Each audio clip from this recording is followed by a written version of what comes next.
ចិន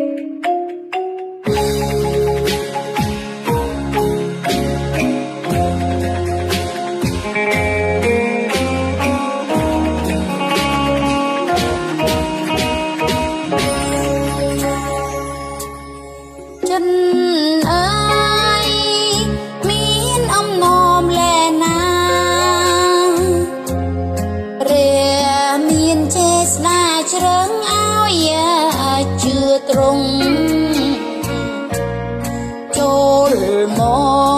កក្រោមទៀមប្រណំថ្វាយចិនអង្គដើរតាមព្រះហឫទ័យទ្រង់ស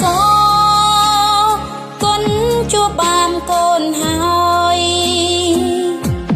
ម្ចាស់អើយប្រទាននៅជីវិតថ្មីរួមនៅ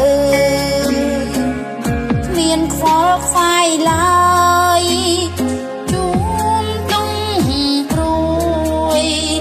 ទ្រង់ដងស្រាយបញ្ហាទ្រង់ជាកំផែ